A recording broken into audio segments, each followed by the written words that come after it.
All right, looking exciting. Well, fall is a kaleidoscope of color in New Mexico, and the October issue of New Mexico Magazine maps out 10 tours to guide us through the finest hues of the state's autumn season. And with us this morning is Editor-in-Chief Dave Herndon. Dave, thank you so much for joining us. Great to be here, Chad. I was just telling you, read over the magazine this weekend. Really exciting stuff. Let's first talk a little bit about the hues. What are the best places to see all the fall colors? Well, in the obviously in the forested mountains are the places you're going to find the fall foliage. In the southern Rockies, we have the Cumbres and Toltec Railroad, Always which great. is a 1920s locomotive with Victorian parlor cars, and it goes through it goes through backcountry basically. Right. So that's and the season there is a little bit earlier. Okay. So they're having daily excursions through the foliage through October 20th. Daily excursions. Right. Okay, that's good. So that's on the Herndon family list for fall excursions this year for sure, because it's a total experience. Okay. And you go up there to Chama, and you can stay over. It's 100 miles north of Santa Fe. So Yeah, Chama's beautiful. Yeah. That's such a great place. Beautiful part of the state. So that's one place that we're really spotlighting, but throughout the state, then we work our way down a little bit, through the Santa Fe National Forest. Of course, the Aspen Vista Trail is a real destination for people from the Santa Fe area, and the Aspen, I don't know what you call them, colonies or forests there is one of the biggest in the United States, or Wow. if not the biggest in the United States. Huh, okay. But around down to the south, the Gila has, of course, a bunch of great lodges and I B&Bs. saw there's some horseback riding down there. Horseback riding. That would be great country to hop on a horse and take in those colors. Absolutely, one of Yeah. the biggest wilderness. It's the biggest wilderness area in the lower 48.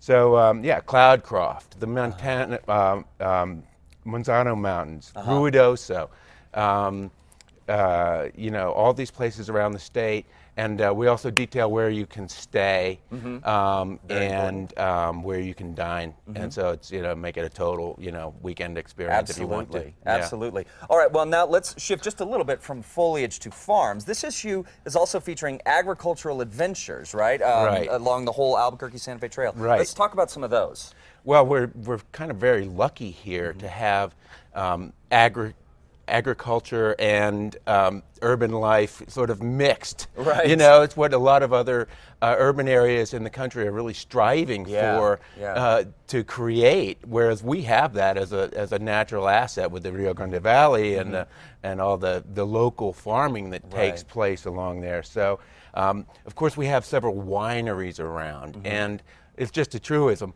Wine country is scenic. It has a good food culture that goes with the wine culture.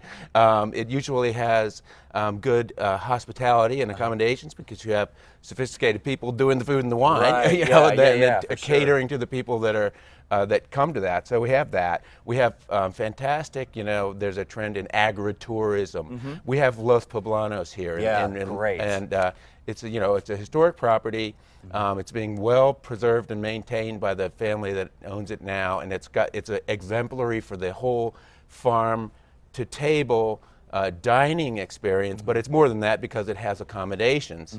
That's another example of one of the assets we have here. But there's farm stands, farmers markets, more farm to table restaurants, purveyors who work with bees, and all variety these of stuff. great Yeah. products here. We just have naturally, because of the scale of things in this part of the state, throughout the state, we have these local, sustainable, mom and pop, family farm Right. type operations that Right.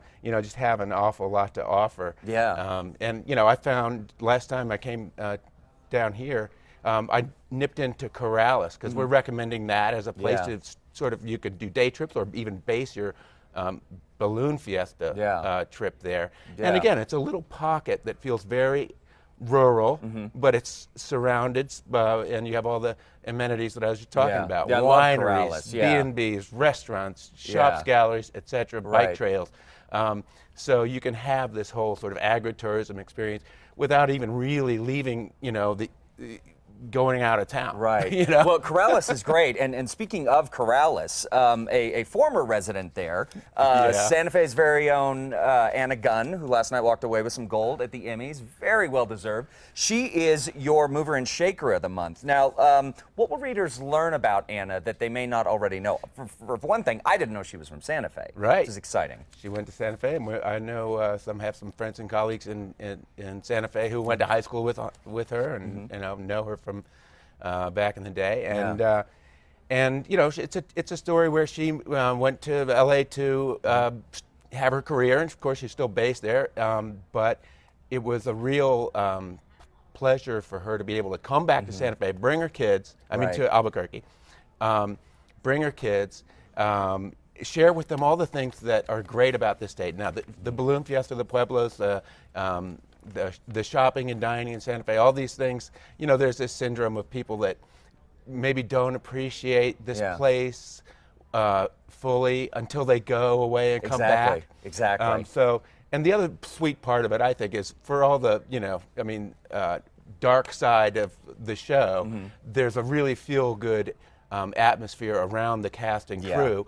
and it has very much to do with feeling welcomed by the community here. Right. So I think that's the takeaway: is that it's a bad show happens on the dark side, but there's a feel-good environment around it. Well, if folks want to read this article, and I definitely recommend it, where can they pick up one of these, or how can they subscribe to New Mexico? How can they we're on newsstands all over the place, so just might have to look a little for it. But we have an 800 number that we're putting up there, and we have a website, nmmagazine.com, where you can see some of our stories, see some of our old stories, subscribe. So there's no shortage of ways to find the magazine. Fantastic. Well, thank you so much. Great reading. Nice to meet you, sir. Great. All right.